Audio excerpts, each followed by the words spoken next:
ಇವತ್ತಿನ ವಿಡಿಯೋದಲ್ಲಿ ಹೊಸದಾಗಿ ಬಟ್ಟೆ ವ್ಯಾಪಾರ ಮಾಡೋರು ಯಾವ ಥರ ಶುರು ಮಾಡಬೇಕು, ಹಾಗೆ ಹೇಗೆ ಶುರು ಮಾಡಬೇಕು, ಈ ಒಂದು ವಸ್ತುನ ಹಾಕಿ ನಿಮ್ಮ ಬಟ್ಟೆ ವ್ಯಾಪಾರದಲ್ಲಿ ತುಂಬಾ ಲಾಭ ಬರುತ್ತೆ. ಹಾಗೆ ಈ ವ್ಯಾಪಾರದಲ್ಲಿ ಸೀಕ್ರೆಟ್ ಕೋಡ್ ಬೇರೆ ಇರುತ್ತೆ, ಅದರಿಂದ ನಾವು ಯಾವ ಥರ ಲಾಭ ಮಾಡ್ಕೋಬಹುದು ಅಂತ ತಿಳ್ಕೊಬೋದು. ಇದೊಂದು ತುಂಬ ಅಂದರೆ ತುಂಬ ಯೂಸ್ಫುಲ್ ವಿಡಿಯೋ. ಮನೆಯಲ್ಲಿ ಕೂತ್ಕೊಂಡು ಕೆಲಸ ಶುರು ಮಾಡೋರು ಈ ಬಿಸ್ನೆಸ್ನ ಆರಾಮ್ಸೆ ಮಾಡ್ಬೋದು. ಸಿಟಿನಲ್ಲಿರೋರ್ಗಿಂತ ಹಳ್ಳಿಲಿರೋರು ಈ ಬಿಸ್ನೆಸ್ನ ಸ್ಟಾರ್ಟ್ ಮಾಡ್ಕೋಬೋದು, ತುಂಬಾ ಲಾಭ ಮಾಡ್ಕೋಬೋದು. ಕೆಲವ್ರಿಗೆ ಹೊರ್ಗಡೆ ಹೋಗ್ಬಿಟ್ಟು ದುಡ್ಕೊಂಡು ಬರೋದಕ್ಕೆ ಕೆಲವ್ರ ಮನೆಯಲ್ಲಿ ಕೆಲಸಕ್ಕೆ ಕಳಿಸೋದಿಲ್ಲ. ಸೊ ಅಂಥವರು ಈ ಬಿಸ್ನೆಸ್ನ ಆರಾಮ್ಸೆ ಸ್ಟಾರ್ಟ್ ಮಾಡ್ಕೋಬೋದು. ಹಾಗೆ ಮನೆಯಲ್ಲೇ ಇರೋರು ಹೆಂಗಸರು ಕೂಡ ಶುರು ಮಾಡ್ಬೋದು. ಬನ್ನಿ ಇವಾಗ ಇದ್ರ ಬಗ್ಗೆ ವಿವರವಾಗಿ ತಿಳ್ಕೊಳ್ಳೋಣ. ಎಲ್ಲ ಮನೆಯಲ್ಲೂ ಒಬ್ಬರೇ ದುಡಿದ್ಬಿಟ್ಟು ಸಂಸಾರನ ಮೇಂಟೈನ್ ಮಾಡಬೇಕು ಅಂದರೆ ತುಂಬಾ ಕಷ್ಟ. ಅದು ಇವಾಗಂತೂ ಸಾಕಾಗೋದೇ ಇಲ್ಲ ಈಗಿರೋ ರೇಟ್ನಲ್ಲಿ. ಸೊ ಇದಕ್ಕಾಗಿಯೇ ಮನೆಯಲ್ಲೇ ಹೆಂಗಸರು ಕೂಡ ಈ ಥರ ಬಿಸ್ನೆಸ್ನ ಆರಾಮ್ಸೆ ಸ್ಟಾರ್ಟ್ ಮಾಡ್ಕೋಬೋದು ಈಸಿಯಾಗಿ.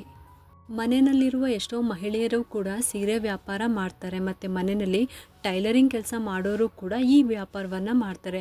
ಇನ್ನು ಬ್ಯೂಟಿ ಪಾರ್ಲರ್ ಹಾಗೆ ಬಳೆ ಶಾಪ್ ಈ ಥರ ಶಾಪ್ನಲ್ಲೂ ಕೂಡ ನೀವು ನೋಡಿರ್ತೀರ, ಅಲ್ಲೂ ಕೂಡ ಸೈಡ್ ಬಿಸ್ನೆಸ್ ಥರ ಮಾಡ್ತಾ ಇರ್ತಾರೆ. ಇನ್ನು ಟೈಲರಿಂಗ್ ಮಾಡೋರು ಈ ಬಿಸ್ನೆಸ್ನ ಮಾಡಿದ್ರೆ ತುಂಬಾ ಲಾಭ. ಅವ್ರ ಹತ್ರನೇ ತೊಗೊಂಡು ಅವ್ರ ಹತ್ರನೇ ಬ್ಲೌಸ್ ಕೊಟ್ಬಿಟ್ಟು ಹೊಲಿಸ್ಕೊಂಡು ಹೋಗ್ತಾರೆ. ಮತ್ತು ಚೂಡಿದಾರ್ ಕೂಡ ಅಷ್ಟೇ. ಇದರಿಂದ ಟೈಲರಿಂಗ್ ಮಾಡೋರಿಗೆ ತುಂಬ ಡಬಲ್ ಲಾಭ ಅಂತಲೇ ಹೇಳ್ಬೋದು. ಯಾವ ಥರ ಸೀರೆ ತರಬೇಕು, ಏನು ರೇಟಿಗೆ ಮಾರಬೇಕು ಅಂತ ಎಲ್ಲನೂ ಕೂಡ ತಿಳ್ಕೊಳ್ಳೋಣ ಇವತ್ತಿನ ವಿಡಿಯೋದಲ್ಲಿ. ಮನೆಯಲ್ಲಿ ಈ ಬಿಸ್ನೆಸ್ ಸ್ಟಾರ್ಟ್ ಮಾಡೋರು ಸ್ಯಾರೀಸು, ಚೂಡಿದಾರ್ಸು, ಪೆಟಿಕೋಟ್ಸು ಅಂದರೆ ಮ್ಯಾಚಿಂಗ್ ಪೆಟಿಕೋಟ್ಸು, ಮತ್ತು ಲೈನಿಂಗ್ ಕ್ಲಾತು, ಮತ್ತು ಸ್ಯಾರಿ ಫಾಲ್ಸು, ಬ್ಲೌಸ್ ಪೀಸಸ್ಸು ಎಲ್ಲನೂ ಕೂಡ ಸೇಲ್ ಮಾಡ್ಬೋದು. ಇವಾಗ ಸ್ಯಾರಿ ತೊಗೊಳ್ಳೋಣ. ಈಗ ಸ್ಯಾರಿನಲ್ಲಿ 10% ಲಾಭ ತೊಗೊಂಡ್ರೆ ಸೇಲ್ಸ್ ಜಾಸ್ತಿ ಆಗುತ್ತೆ. ಲಾಭ ಕಡಿಮೆ ಆದರೂ ಚಿಂತಿಲ್ಲ, ಆದರೆ ಸೇಲ್ಸ್ ಜಾಸ್ತಿ ಆಗುತ್ತೆ. ನಾವು ಲಾಭ ನೋಡೋದಕ್ಕೆ ಹೋದರೆ ಸೇಲ್ಸ್ ಕಡಿಮೆ ಆಗುತ್ತೆ. ಹೊಸದಾಗಿ ಮಾರೋರು ಹಾಗೆ ಹಳ್ಳಿ ಕಡೆ ಈ ಬಿಸ್ನೆಸ್ನ ಸ್ಟಾರ್ಟ್ ಮಾಡೋರು ಸಿಟಿಗಿಂತ ಹಳ್ಳಿ ಕಡೆ ಜಾಸ್ತಿ ಬಟ್ಟೆಗಳು ಸೇಲ್ಸ್ ಆಗುತ್ತೆ. ಸಿಟಿಲಾದರೆ ಅಂಗಡಿಗೆ ಹೋಗಿ ತೊಗೊಂಡ್ಬಿಡ್ತಾರೆ, ಆದರೆ ಹಳ್ಳಿಲಾದರೆ ಸಿಟಿಗೆ ಹೋಗೋದು ತುಂಬ ಕಡಿಮೆ.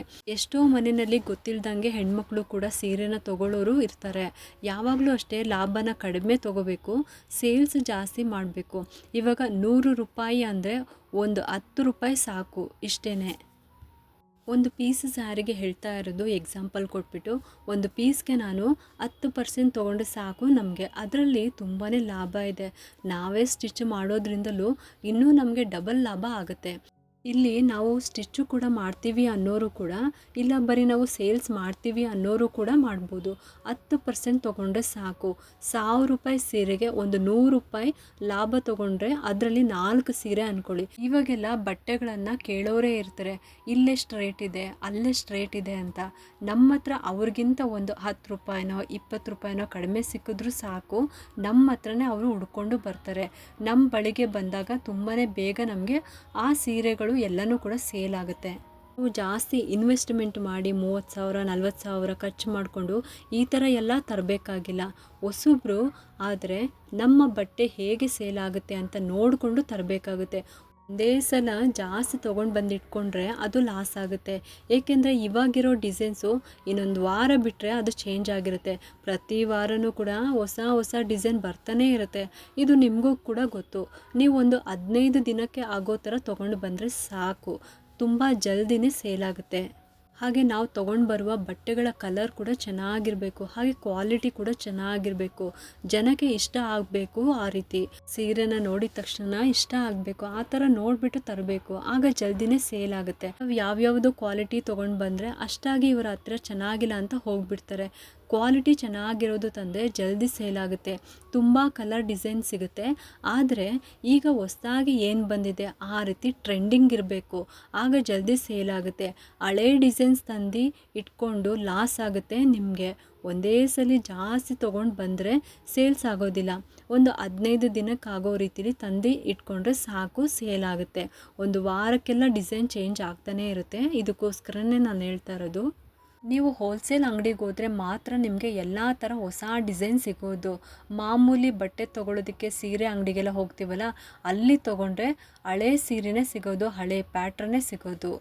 ಇಲ್ಲಿ ತೊಗೊಳ್ದೇ ಇರೋವಂಥ ಸೀರೆನ ತೊಗೊಂಡು ಜಲ್ದಿ ಸೇಲ್ ಆಗಿಬಿಡುತ್ತೆ. ರೇಟ್ ಒಂದು ಸ್ವಲ್ಪ ನೋಡಿ ಹಾಕೋದ್ರಿಂದ, ಏಕೆಂದರೆ ಲಾಭ ನಮಗೆ ಅಲ್ಲೇ ಬಂದುಬಿಡುತ್ತೆ. ತಿಂಗಳಾನುಗಟ್ಟಲೆ ಇಟ್ಕೊಳ್ಳೋದ್ರಿಂದ ಸ್ವಲ್ಪ ಅಮೌಂಟ್ ನೋಡಿ ಹಾಕೋದ್ರಿಂದ ನಮಗೆ ಲಾಭ ಜಾಸ್ತಿನೇ ಅಲ್ವಾ. ಒಂದು ವಾರ 15 ದಿನಕ್ಕೆ ಖಾಲಿ ಆಗಿಬಿಡುತ್ತೆ. ತುಂಬಾ ನಮಗೆ ಖುಷಿನೂ ಆಗುತ್ತೆ. ಒಂದೊಂದು ಕಟ್ನಲ್ಲಿ ಡಿಫ್ರೆಂಟ್ ಕಲರ್ ಇರುತ್ತೆ. ಲೈಟ್ ಕಲರು, ಡಾರ್ಕು, ಆ ರೀತಿ ಕೂಡ ಇರುತ್ತೆ. ಇದು ನಿಮಗೂ ಕೂಡ ಗೊತ್ತಿರುತ್ತೆ. ಯಾವುದೇ ಬಟ್ಟೆಗಳೇ ಆಗಿರಲಿ, ಮೊದಲು ನಾವು ನೋಡುವಾಗ ನಮಗೆ ಇಷ್ಟ ಆಗಬೇಕು. ನಾವು ಬಟ್ಟೆ ಪೀಸ್ನ ಇಟ್ಕೊಂಡಾಗ್ಲೇ ಇದು ಒಂದು ಪೀಸು ಇರಲಿ ಅಂತ ಅನ್ನಿಸ್ಬೇಕು. ಆ ರೀತಿ ನಾವು ನೋಡಿಕೊಂಡು ತೊಗೊಂಬರ್ಬೇಕು. ಅದನ್ನು ತೊಗೊಂಡವರು ಕೂಡ ಚೆನ್ನಾಗಿದೆ ಅಂತ ಹೇಳಿದಾಗ ನಮಗೂ ಕೂಡ ಖುಷಿ ಆಗಬೇಕು. ರೇಟ್ ಯಾವಾಗಲೂ ಸೆಕೆಂಡ್ ಆಪ್ಷನ್ನು. ನಾವು ರೇಟು ನೋಡದೆ ಹೋದರೆ ಬಟ್ಟೆ ಸೇಲ್ಸ್ ಮಾಡೋದಕ್ಕೆ ಆಗಲ್ಲ. ತುಂಬ ಜನ ಸೇಲ್ ಮಾಡೋರು ಇರ್ತಾರೆ. ಒಂದು 10% ತೊಗೊಂಡ್ರೆ ಸಾಕು, ಜಾಸ್ತಿ ಬೇಕಾಗಿಲ್ಲ. ಕಲರ್ಸ್ಗಳು ನಮಗಿಷ್ಟ ಆದರೆ ಆಟೋಮೆಟಿಕಲಿ ಸೇಲ್ ಆಗುತ್ತೆ. ನಮಗೂ ಕೂಡ ಜಾಣತನ ಇರಬೇಕು. ಬಟ್ಟೆ ಚೆನ್ನಾಗಿತ್ತು ಅಂದರೆ ಹೇಳ್ಕೊಳ್ಳೋಕ್ಕೂ ಧೈರ್ಯ ಇರುತ್ತೆ. ಏಕೆಂದರೆ ಜಾಸ್ತಿ ಏನು ಲಾಭ ಅಂತೂ ನಾವು ತೊಗೊತಿಲ್ಲ, ಬರೀ 10% ಅಷ್ಟೇ. ಒಂದು ಪೀಸಿಗೆ 30-40 ಸಿಕ್ಕಿದ್ರೆ ಸಾಕು. ಇದರಲ್ಲಿ ಆರಾಮವಾಗಿ ಮಾಡ್ಕೋಬೋದು. ಏಕೆಂದರೆ ಒಂದು ಪೀಸ್ಗೆ 50 ರೂಪಾಯಿ ಇಟ್ಕೊಂಡ್ರೆ 4 ಪೀಸಿಗೆ ನೀವು ಯೋಚನೆ ಮಾಡಿ, ಒಂದು ದಿನ 4 ಪೀಸಾದರೂ ಸೇಲ್ ಆಗೇ ಆಗುತ್ತೆ. ಒಂದು ದಿನಕ್ಕೆ 4 ಪೀಸಾದರೂ ಹೋಗುತ್ತೆ. ಎಷ್ಟು ಕಡಿಮೆ ರೇಟ್ಗೆ ಸೇಲ್ ಮಾಡ್ತೀರೋ ಅಷ್ಟು ನಿಮಗೆ ಬಟ್ಟೆಗಳು ಕೂಡ ಸೇಲ್ ಆಗುತ್ತೆ. ಮತ್ತು ಸ್ಟಾಕ್ ಇದೆ ಅಂತ ಮಾತೇ ಬರೋದಿಲ್ಲ. ಎಷ್ಟೋ ಜನ ಕ್ವಾಲಿಟಿ ಚೆನ್ನಾಗಿದೆ, ಕಲರ್ ಚೆನ್ನಾಗಿದೆ, ಪ್ಯಾಟರ್ನ್ ಚೆನ್ನಾಗಿದೆ, ಇವತ್ತು ತೊಗೊಂಡು ಹೋದ್ರಲ್ಲ ಒಂದು ಪೀಸು ನಮಗೂ ಕೊಡಿ ಅಂತಲೂ ಕೇಳ್ತಾರೆ. ಆ ರೀತಿ ನಾವು ಸೇಲ್ನ ಮಾಡಬೇಕು ಬಟ್ಟೆಗಳನ್ನು. ಆಗ ನಮ್ಮ ಹತ್ರ ಆ ಸೀರೆ ಕೂಡ ಇರಬೇಕಾಗುತ್ತೆ. ಇನ್ನು ಹೋಲ್ಸೇಲ್ ಅಂಗಡಿನಲ್ಲೂ ಅಷ್ಟೇ ಅದೇ ಥರ ಪ್ಯಾಟ್ರನ್ ಮತ್ತೆ ಕೇಳಿದ್ರೆ ಅದು ಸಿಗೋದಿಲ್ಲ. ಆದರೆ ಬಂದಿರುವ ಕಸ್ಟಮರ್ಸ್ಗೆ ನಾವು ಇಲ್ಲ ಅಂತ ಹೇಳೋ ಥರ ಇರಬಾರ್ದು. ಯಾವತ್ತೂ ಅಷ್ಟೇ ಜಾಸ್ತಿ ದುಡ್ಡು ತೊಗೊಳೋದ್ರಿಂದ ಸೇಲ್ಸ್ ಜಾಸ್ತಿ ಆಗೋದೇ ಇಲ್ಲ. ಮಾಮೂಲಿ ಅಂಗಡಿಗೆ ಹೋದಾಗ ಬಟ್ಟೆ ತೊಗೊಳೋಕ್ಕೆ ನಿಮಗೆ ಅಷ್ಟೇ ರೇಟಿಗೆ ಸಿಗೋದಿಲ್ಲ. ನಾವು ಹೋಲ್ಸೇಲ್ನಿಂದ ತಂದಾಗ ಮಾರ್ಕೆಟ್ನಲ್ಲಿ ಏನು ರೇಟಿಗೆ ಕೊಡ್ತಾರೆ ಸೀರೆನ, ಅದೇ ರೇಟಿಗೆ ನೀವು ಬೇರೆಯವ್ರಿಗೆ ಕೊಡ್ಬೋದು. ನೀವು ಲಾಭನೂ ಕೂಡ ತೊಗೊಂಡ್ರು ಕೂಡ ಆ ರೇಟಿಗೆ ಕೂಡ ವ್ಯಾಪಾರನ ಮಾಡ್ಕೋಬೋದು. ಆ ರೀತಿ ಹೋಲ್ಸೇಲ್ನಲ್ಲಿ ಸಿಗುತ್ತೆ. ಸ್ಟಾರ್ಟಿಂಗ್ ನೀವು 10,000 ಒಳಗಡೆ ಸ್ಟಾರ್ಟ್ ಮಾಡಬೇಕು. ಒಂದೇ ಸರಿ 50,000 60,000 ಆ ಥರ ಅಂತೂ ತರೋದಕ್ಕೆ ಹೋಗಲೇಬೇಡಿ. ನಿಮ್ಮ ಸುತ್ತಮುತ್ತ ಅಂಗಡಿ ಹೇಗೆ ವ್ಯಾಪಾರ ಮಾಡ್ತಾರೆ, ಹೇಗೆ ನಡೆಸ್ತಾರೆ, ಯಾವ ಐಡಿಯಾದಿಂದ ನಡೆಸ್ತಾರೆ ಅಂತ ತಿಳ್ಕೊಂಬಿಟ್ಟು ಅದನ್ನು ನೋಡ್ಕೊಂಬಿಟ್ಟು ನೀವು ತೊಗೊಂಬರ್ಬೇಕು. Petticoats, blouse piece, saris, churidars ಈ ಥರ ಕಡಿಮೆ ಕ್ವಾಂಟಿಟಿನಲ್ಲಿ ತೊಗೊಂಡು ಬರಬೇಕು. ಆಮೇಲೆ ವ್ಯಾಪಾರ ಹೇಗಾಗುತ್ತೋ ಅಂತ ನೋಡಿಕೊಂಡು ಹೆಚ್ಚಾಗಿ ತರಬೇಕು. ಯಾವ ಕಡೆ ಇರೋರಿಗೆ ಬಟ್ಟೆ ವ್ಯಾಪಾರ ಜಾಸ್ತಿ ಆಗುತ್ತೆ ಅಂತ ಹೇಳಿದ್ರೆ ಸಿಟಿಯಿಂದ ಸ್ವಲ್ಪ ದೂರ ಇರೋರಿಗೆ, ಅಂದರೆ ಹಳ್ಳಿ ಕಡೆ ಊರುಗಳಲ್ಲಿ ವ್ಯಾಪಾರ ಜಾಸ್ತಿ ಆಗುತ್ತೆ. ಈಗ ಸಿಟಿನಲ್ಲಿ ಎಲ್ಲ ಕಡೆ ಬಟ್ಟೆ ಅಂಗಡಿ ಇದ್ದೇ ಇರುತ್ತೆ, ಅಲ್ಲಿ ವ್ಯಾಪಾರ ಕಡಿಮೆನೇ. ಹಳ್ಳಿ ಆದ್ದರಿಂದ ಸಡನ್ನಾಗಿ ಯಾರಾದರೂ ಮುಯ್ಯಿ ಹಾಕೋದಕ್ಕೆ ಆಗಲಿ, ಸಡನ್ ಫಂಕ್ಷನ್ಸ್ ಬಂದರೆ, ಏನಾದರೂ ಬಂದರೆ ಸಡನ್ನಾಗಿ ಯಾರಾದರೂ ಬಂದಾಗ ಸೀರೆ ಉಡಿಸಿ ಕಳಿಸೋವಂಥ ಪದ್ಧತಿ ಕೂಡ ನಮ್ಮಲ್ಲಿದೆ. ಆಗ ಆ ಥರ ಇರುವ ಟೈಮ್ನಲ್ಲಿ ಊರುಗಳಲ್ಲಿ ಜಾಸ್ತಿ ವ್ಯಾಪಾರ ಚೆನ್ನಾಗಿ ನಡೆಯುತ್ತೆ. ಆದಷ್ಟು ಸಿಟಿ ಸ್ವಲ್ಪ ದೂರ ಇರೋದ್ರಿಂದ ಬಟ್ಟೆ ವ್ಯಾಪಾರ ಚೆನ್ನಾಗಾಗುತ್ತೆ. ನೀವು ಬಟ್ಟೆ ತಂದಿರೋದನ್ನ ಯಾವ ರೀತಿ ಎಲ್ಲರಿಗೂ ಗೊತ್ತಾಗಬೇಕು ಅಂತ ಅಂದರೆ, ವ್ಯಾಪಾರ ಮಾಡೋದು ತಿಳಿಬೇಕು ಅಂತಂದರೆ ವಾಟ್ಸಪ್ನಲ್ಲಿ ಫ್ಯಾಮಿಲಿ ಗ್ರೂಪ್ ಅಂತ ಇರುತ್ತೆ, ಅಥವಾ ಫ್ರೆಂಡ್ಸ್ ಗ್ರೂಪ್ಸ್ ಅಂತ ಇರುತ್ತೆ. ಮತ್ತು ಆ ವಿಡಿಯೋನ ಶೇರ್ ಮಾಡಿಬಿಟ್ಟು ನೀವು ಕೂಡ ಹಾಕ್ಬೋದು. ಈ ಥರ ಸ್ಟೇಟಸ್ ಕೂಡ ಹಾಕ್ಬೋದು. ಮತ್ತು ಕಾಲ್ಸ್ ಮುಖಾಂತರ ಫ್ರೆಂಡ್ಸ್ಗಳಿಗೆ ತಿಳಿಸ್ಬೋದು. ಇದೇ ಫಸ್ಟ್ ಟೈಮ್ ಮಾಡೋರಿಗೆ ಈ ಐಡಿಯಾ ಹೇಳ್ತಾ ಇರೋದು. ಸ್ಟೇಟಸ್ ಆಗಿರ್ಬೋದು, ಕಾಲ್ಸ್ಗಳ ಮೂಲಕ ನೀವು ಶೇರ್ ಮಾಡ್ಕೋಬೋದು.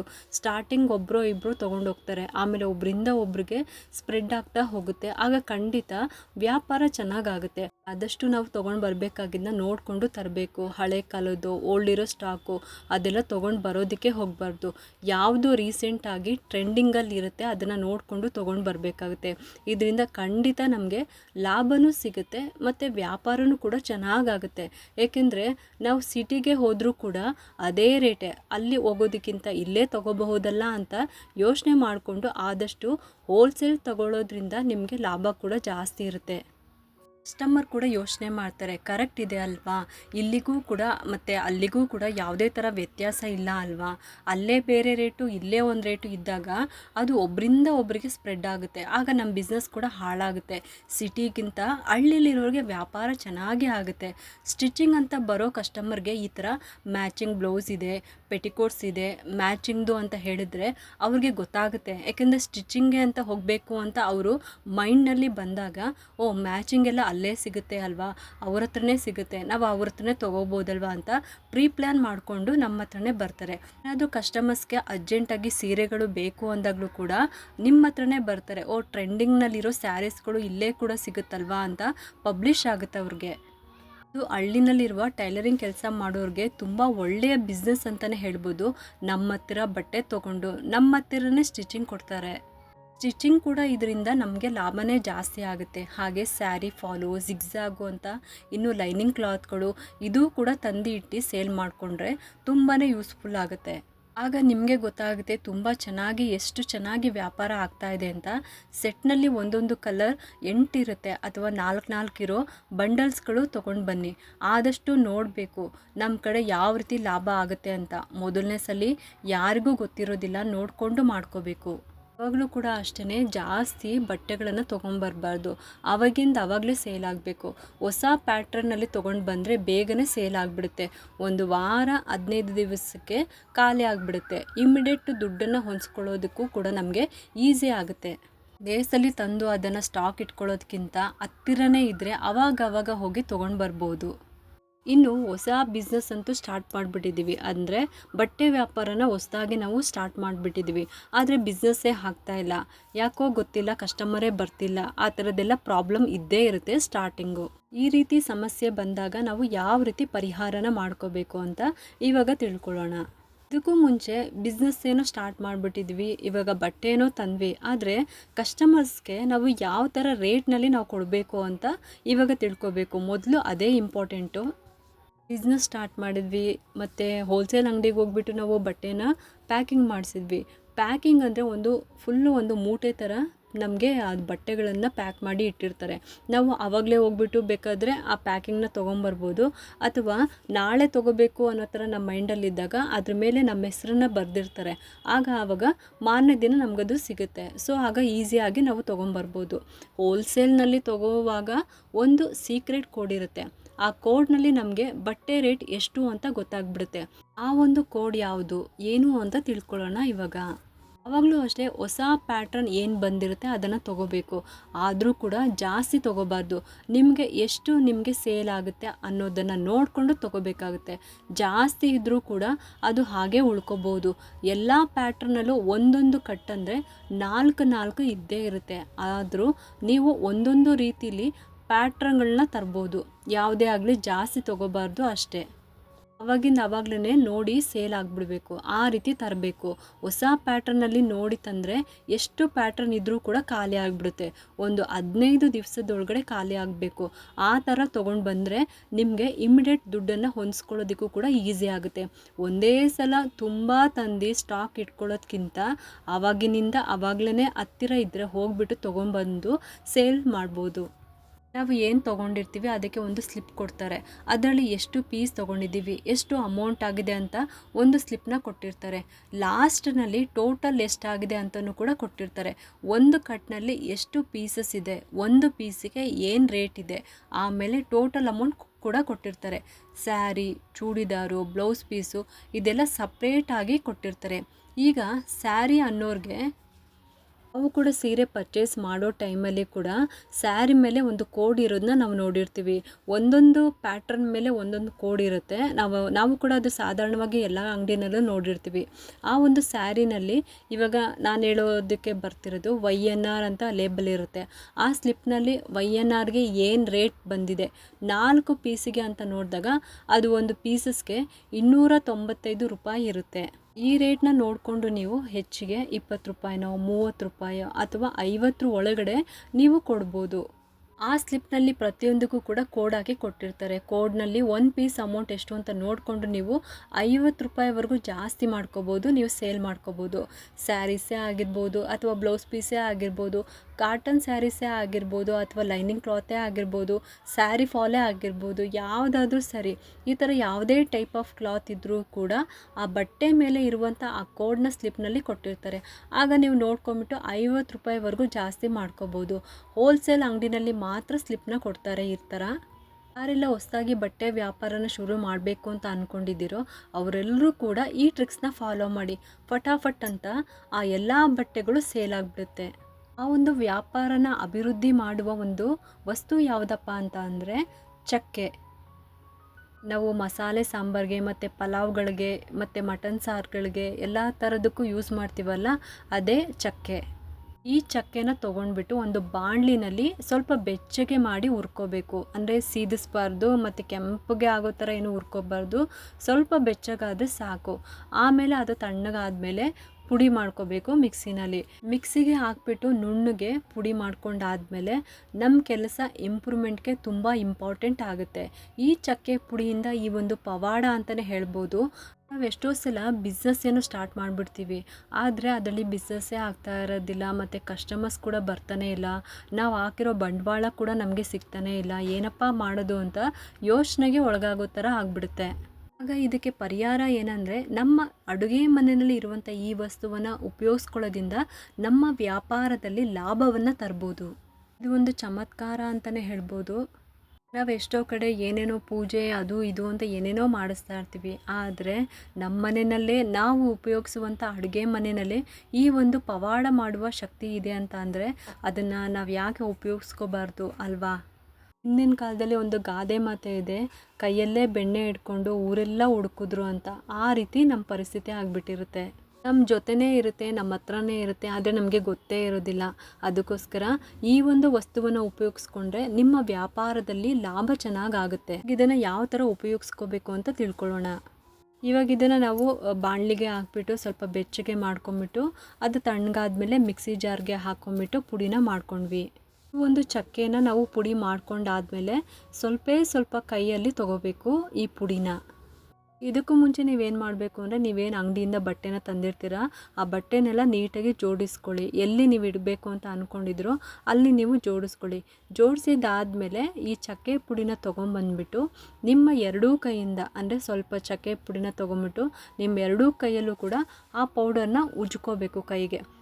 ಕೈಗೆ ಉಜ್ಕೊಂಡಾದ್ಮೇಲೆ ಓಪನ್ ಮಾಡಿಕೊಂಡು ಕೈನ ಉಫ್ ಮಾಡಬೇಕು ಬಾಯಲ್ಲಿರೋ ಗಾಳಿಯಿಂದ ಆ ಪೌಡರೆಲ್ಲ ನಿಮ್ಮ ಬಟ್ಟೆಗಳ ಮೇಲೆ ಹೋಗಬೇಕು. ಆ ರೀತಿ ನೀವು ಬಾಯಿಯ ಗಾಳಿಯಿಂದ ನೀವು ಉಫ್ ಮಾಡಬೇಕು. ನಿಮಗಿನ್ನೂ ಈಸಿಯಾಗಿ ಅರ್ಥ ಆಗೋ ರೀತಿಲಿ ಹೇಳಬೇಕು ಅಂತ ಅಂದರೆ, ಇವಾಗ ನಾವು ಕಡಲೆಕಾಯಿ ಬೀಜನ ಹುರ್ಕೊಂಡಿರ್ತೀವಿ.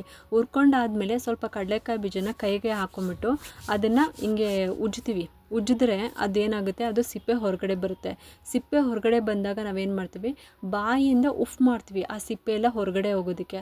ಅದೇ ಥರನೇ ಈ ಬಟ್ಟೆಗಳ ಮೇಲೆ ಈ ಚಕ್ಕೆ ಪೌಡರ್ನ ಕೈಯಲ್ಲಿ, ಅಂದರೆ ನಿಮ್ಮ ಎರಡೂ ಕೈಯಲ್ಲಿ ಇಟ್ಕೊಂಡ್ಬಿಟ್ಟು ಉಫ್ ಮಾಡಬೇಕು. ಆಗ ಅದು ನಿಮ್ಮ ಬಾಯಿಯ ಗಾಳಿಯಿಂದ ಆ ಬಟ್ಟೆಗೆಲ್ಲ ಹರಡಿದ್ರೆ ಆಗ ನಿಮಗೆ ಬಿಸ್ನೆಸ್ಸಲ್ಲಿ ತುಂಬಾ ಲಾಭ ಬರುತ್ತೆ. ಬಿಸ್ನೆಸ್ಸಲ್ಲಿ ವ್ಯಾಪಾರನೇ ಆಗ್ತಾಯಿಲ್ಲ, ನಮಗೆ ಲಾಭನೇ ಬರ್ತಾ ಇಲ್ಲ ಅನ್ನೋರು ಈ ಟ್ರಿಕ್ಸ್ನ ಫಾಲೋ ಮಾಡಿ ಖಂಡಿತವಾಗ್ಲೂ ನಿಮಗೆ ಲಾಭ ಬಂದೇ ಬರುತ್ತೆ. ಈ ಪುಡಿಯನ್ನು ಎರಡೂ ಕೈಯಲ್ಲಿ ಸ್ವಲ್ಪ ಹಾಕ್ಕೊಂಡು ಈ ರೀತಿ ಉಪಯೋಗಿಸ್ಕೋಬೇಕು. ಕೈಗೆ ಹಾಕ್ಕೊಂಡು ಉಜ್ಕೋಬೇಕು. ಆಮೇಲೆ ಎರಡೂ ಕೈಯಿಂದ ಅದನ್ನು ಇಟ್ಕೊಂಡು ಏನು ನೀವು ಬಟ್ಟೆನ ಜೋಡಿಸಿ ಇಟ್ಕೊಂಡಿರ್ತಾರೋ ಬಾಕ್ಸ್ ಸಮೇತ ಅದಕ್ಕೆಲ್ಲ ಹೋಗೋ ಥರ ಹರಡಬೇಕು. ನಿಮ್ಮ ಒಂದು ಬಾಯಿಯ ಗಾಳಿಯಿಂದ ಉಫ್ ಮಾಡಬೇಕು. ಆವಾಗ ಅದಕ್ಕೆಲ್ಲ ಹರಡ್ಕೊಳ್ಳುತ್ತೆ. ಇದಕ್ಕೂ ಮುಂಚೆ ನಾವೇನು ಮಾಡಬೇಕು ಅಂದರೆ, ಕೈಯಲ್ಲಿ ಆ ಚಕ್ಕೆ ಪೌಡರ್ನ ಇಟ್ಕೊಂಬಿಟ್ಟು ಮೊದಲು ದೇವರಲ್ಲಿ ಪ್ರಾರ್ಥನೆ ಮಾಡ್ಕೋಬೇಕು. ನಾನು ಹೊಸ ಬಿಸ್ನೆಸ್ನ ಶುರು ಮಾಡಿದ್ದೀನಪ್ಪ, ಅಂದರೆ ನಾನು ಬಟ್ಟೆ ವ್ಯಾಪಾರನ ಈಗ ತಾನೇ ಶುರು ಮಾಡಿದ್ದೀನಿ, ಅದರಲ್ಲಿ ಯಾವುದೇ ಥರ ಅಡೆತಡೆಗಳು ಬರ್ದಂಗೆ ಸಂಪೂರ್ಣವಾಗಿ ಒಳ್ಳೆ ಫಲವನ್ನೇ ಕೊಡೋ ಥರ ನೀನು ಮಾಡಪ್ಪ ಅಂತ ಬೇಡ್ಕೊಳ್ಳಿ ಅವ್ರ ಹತ್ರ. ಯಾಕೆ ಇದನ್ನು ಹೇಳ್ತಾ ಇದ್ದೀನಿ ಅಂದರೆ, ಯಾವುದೇ ಕೆಲಸ ಆಗಲಿ ಏನೇ ಕೆಲಸ ಆಗಲಿ ನಮ್ಮ ಪ್ರಯತ್ನದ ಜೊತೆಗೆ ದೇವರ ಒಂದು ಅನುಗ್ರಹ ಇದ್ರೇ ನಮಗೆ ಅಲ್ಲಿ ಸಕ್ಸಸ್ ಅನ್ನೋದು ಸಿಗೋದು. ನಮ್ಮ ಪ್ರಯತ್ನ 99 ಭಾಗ ಇದ್ರೂ ಕೂಡ ಒಂದು ಭಾಗದಷ್ಟಾದರೂ ದೇವರ ಅನುಗ್ರಹ ಇರಲೇಬೇಕು. ಆಗಲೇ ನಮಗೆ ಅಲ್ಲಿ ಸಕ್ಸಸ್ ಅನ್ನೋದು ಸಿಗೋದು, ಲಾಭ ಅನ್ನೋದು ಸಿಗೋದು. ಎಲ್ಲದರಲ್ಲೂ ಅಷ್ಟೇ, ನಮ್ಮ ಪ್ರಯತ್ನ ಜೊತೆ ಒಂದು ದೇವರ ಒಂದು ಅನುಗ್ರಹ, ಆಶೀರ್ವಾದ ಎಲ್ಲನೂ ಕೂಡ ಇರಲೇಬೇಕು. ಆಗಲೇ ನಮ್ಮ ಜೀವನದಲ್ಲಿ ಸಕ್ಸಸ್ ಅನ್ನೋದು ಸಿಗೋದು. ಇಷ್ಟು ಕೂಡ ಹೊಸದಾಗಿ ಬಟ್ಟೆ ವ್ಯಾಪಾರನ ಮಾಡೋರು ಯಾವ ರೀತಿನ ಬಟ್ಟೆ ತೊಗೋಬೇಕು, ಹೇಗೆ ತೊಗೋಬೇಕು, ಎಲ್ಲಿ ತೊಗೋಬೇಕು, ಮತ್ತು ಯಾವ ರೀತಿ ಕಸ್ಟಮರ್ಗೆ ನಾವು ಸೇಲ್ ಮಾಡಬೇಕು, ಮತ್ತು ಯಾವ ರೇಟಲ್ಲಿ ಅವ್ರಿಗೆ ಸೇಲ್ ಮಾಡಬೇಕು, ಮತ್ತು ಆ ಕೋಡ್ಗಳ ಬಗ್ಗೆ, ಮತ್ತು ಈ ಒಂದು ವ್ಯಾಪಾರನೇ ಆಗ್ತಿಲ್ಲ ಮತ್ತು ಏನು ಮಾಡೋದು ಅನ್ನೋವಂಥ ಪರಿಸ್ಥಿತಿಲಿ ನಾವಿದ್ದಾಗ ಅದಕ್ಕೆ ಪರಿಹಾರ ಏನು ಮಾಡ್ಕೋಬೇಕು ಅನ್ನೋದು ಕೂಡ ಇವತ್ತಿನ ವಿಡಿಯೋದಲ್ಲಿ ನನಗೆ ತಿಳಿದಿರೋಷ್ಟು ಸಂಪೂರ್ಣವಾಗಿ ಸ್ಟೆಪ್ ಬೈ ಸ್ಟೆಪ್ ನಿಮಗೆ ಹೇಳ್ಕೊಟ್ಟಿದ್ದೀನಿ. ಯಾರಾದರೂ ಹೊಸದಾಗಿ ಬಟ್ಟೆ ವ್ಯಾಪಾರನ ಶುರು ಮಾಡಬೇಕು ಅಂತ ಅಂದ್ಕೊಂಡಿರೋರು ಖಂಡಿತವಾಗ್ಲೂ ಶುರು ಮಾಡ್ಬೋದು ಈ ಥರ ಟ್ರಿಕ್ಸ್ಗಳನ್ನ ಫಾಲೋ ಮಾಡಿಕೊಂಡು. ನಾನು ಹೇಳಿರುವಂಥ ಟಿಪ್ಸ್ಗಳನ್ನ ಫಾಲೋ ಮಾಡಿಕೊಂಡ್ರೆ ನಿಮಗೆ ಬಿಸ್ನೆಸ್ಸಲ್ಲಿ ಲಾಭವೂ ಆಗುತ್ತೆ ಮತ್ತು ನಿಮ್ಮ ಬಿಸ್ನೆಸ್ಸು ಕೂಡ ಇಂಪ್ರೂವ್ಮೆಂಟು ಆಗುತ್ತೆ. ಯಾವಾಗಲೂ ಅಷ್ಟೇ, ಮೊದಲನೇದಾಗಿ ಜನ ಆಕರ್ಷಣೆ ಆಗಬೇಕು, ಆಮೇಲೆ ಧನ ಆಕರ್ಷಣೆ ಆಗಬೇಕು. ಯಾವಾಗ ನಮಗೆ ಜನ ಆಕರ್ಷಣೆ ಆಗೋದ್ರೆ ಆಟೋಮೆಟಿಕಲಿ ನಮಗೆ ಧನ ಆಕರ್ಷಣೆ ಆಗೇ ಆಗುತ್ತೆ. ಈ ಒಂದು ಮಾಹಿತಿ ವಿಡಿಯೋ ನಿಮಗೆಲ್ಲರಿಗೂ ಇಷ್ಟ ಆಗಿದೆ ಅಂತ ನಾನು ಭಾವಿಸ್ತಾ ಇದ್ದೀನಿ. ಮತ್ತು ಯಾಕೆ ತಡ, ಈ ವಿಡಿಯೋ ಇಷ್ಟ ಆಗಿದ್ದರೆ ಒಂದು ಲೈಕ್ ಮಾಡಿ, ಶೇರ್ ಮಾಡಿ ಮತ್ತು ಸಬ್ಸ್ಕ್ರೈಬ್ ಮಾಡಲು ಮರಿಬೇಡಿ. ಯಾಕೆಂದರೆ ನೀವು ಮಾಡೋ ಒಂದು ಸಬ್ಸ್ಕ್ರೈಬಿಂದ ನಮ್ಮಂತಹ ಸಣ್ಣ ಸಣ್ಣ ಚಾನಲ್ಸ್ಗೆ ಒಂದು ಸಪೋರ್ಟ್ ಮಾಡ್ದಂಗೆ ಆಗುತ್ತೆ. ಮತ್ತೆ ಸಿಗ್ತೀನಿ ಮುಂದಿನ ಹೊಸ ವಿಡಿಯೋದೊಂದಿಗೆ ಅಂತ ಹೇಳುತ್ತಾ ಈ ವಿಡಿಯೋನ ಮುಗಿಸ್ತಾ ಇದ್ದೀನಿ.